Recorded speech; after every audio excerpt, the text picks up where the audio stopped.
सबको राधे राधे। मैं आपको कराने वाली हूँ क्लास 9 का साइंस का मॉर्निंग शिफ्ट का पेपर, ठीक है, जो लास्ट ईयर हुआ था।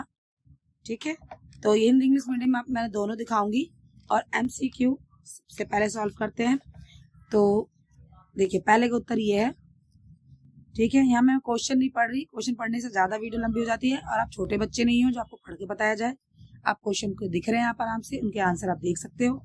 ठीक है, ये इनके क्वेश्चन बहुत इंपॉर्टेंट है, आप रिवाइज करके जाइएगा। ठीक है, MCQ, और मैंने एक MCQ की सीरीज भी डाल दी, तो आप उसको भी देख लें। 100 MCQ हैं सपोर्ट के। ठीक है, आप उसे एक बार देख लोगे तो आपको 100 MCQ आराम से लर्न हो जाएंगे। ठीक है, मैं पेपर बहुत डिटेल में आराम से दिखा रही हूँ आपको,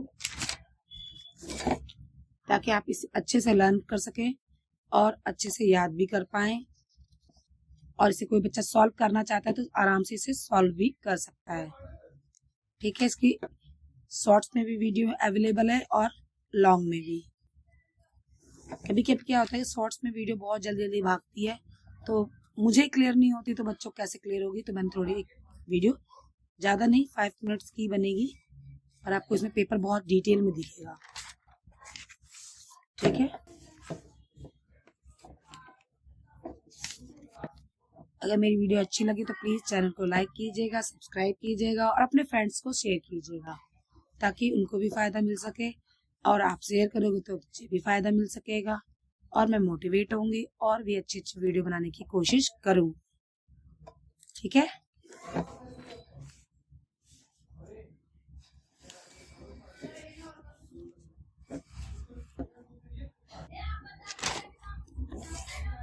अगर आप मुझे कुछ सजेशन करना चाहते हैं कि नहीं मैम ऐसे कीजिए, तो आप मुझे कमेंट के थ्रू बोल सकते हैं। ठीक है, मैं यहाँ पे सबके उत्तर मेंशन हो रखे हैं, आराम से आप पढ़ लेना।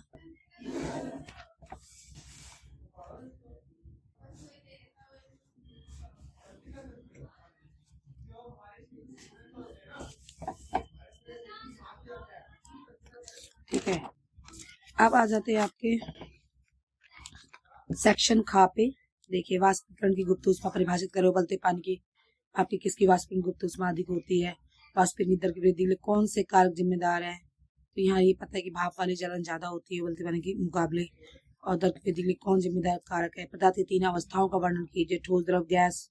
ठीक है, कौन से कारक पदार्थ की एक अवस्था दूसरी अवस्था में परिवर्तन कर सकते हैं? ठीक है, इनमें विलयन के उनके घटकों विलय और विलायक की आपको बताना है।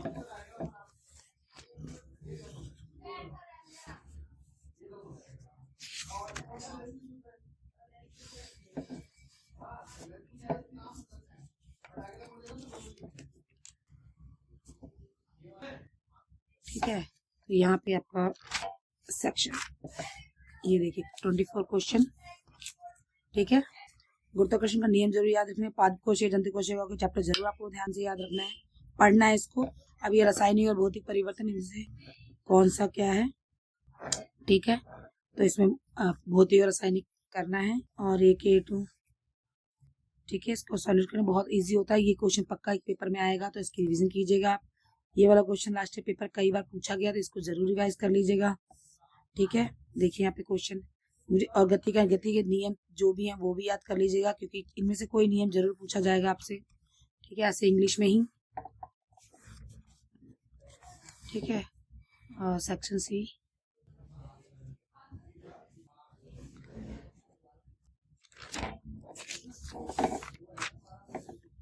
इसका सिद्धांत किन्हीं 3 अनुप्रयोग की साझा करिए।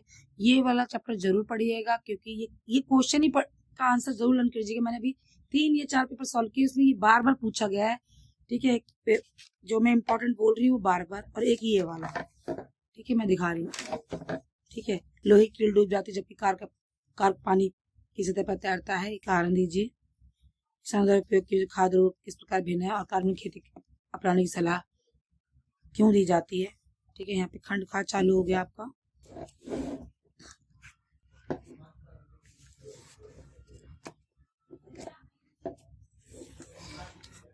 ठीक है,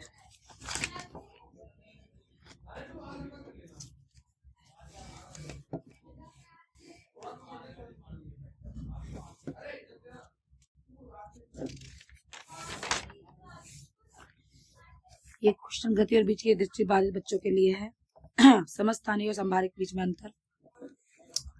ठीक है, ये 5 मार्क्स में इन दोनों में से कोई आपको एक करना है। ठीक है, ये नहीं है, ये करना है आपको, इन दोनों में से कोई एक करना है आपको। ठीक है। जाइलम के कौन से संगठक होते हैं? फ्लोएम के उन संगठक का नाम क्या है जो निर्जीव होते हैं? जाइलम फ्लोएम के मुख्य कार्य। ठीक है, ये 5 मार्क्स में अगर आपको 2 ये भी आता है तो इसका भी आंसर दीजिए। तीनों दीजिए। मुझे लगता है कि 2 के आते ये नहीं आता तो दोनों दीजिए, आपके मार्क्स अलग अलग मिल जाएंगे। ठीक है, ये क्वेश्चन है सेक्शन ड आपका। देखिए, ठीक है, इसी तरीके से इंग्लिश में देखिए।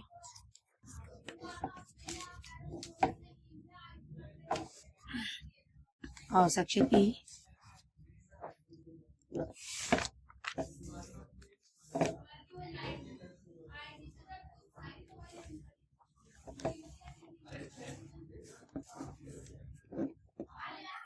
ठीक है, इसी तरीके से आगे इनमें से कोई अटेम्प्ट करना है आपको, सी और डी में से। मतलब ए भी तो करना ही है, इन दोनों में से कोई एक करना है और सी और डी में से कोई एक करना है। ठीक है, इसे 39 टोटल 39 क्वेश्चन ही होते हैं पेपर में। क्वेश्चन को छोड़ना नहीं बेटा, आपको कुछ भी पढ़ाओ समझाओ उसको आपको आंसर जरूर देना है। टीचर आपको एटलीस्ट कम से 1 मार्क्स भी देगी तो जरूर। पास होने के लिए 1 मार्क्स भी बहुत इंपॉर्टेंट होता है कभी कभी। ठीक है, यहाँ पे आपका पूरा पेपर आपको मैंने अच्छे से डिटेल में दिखा दिया है। ठीक है, तो सभी बच्चों को best of luck. Radhe Radhe.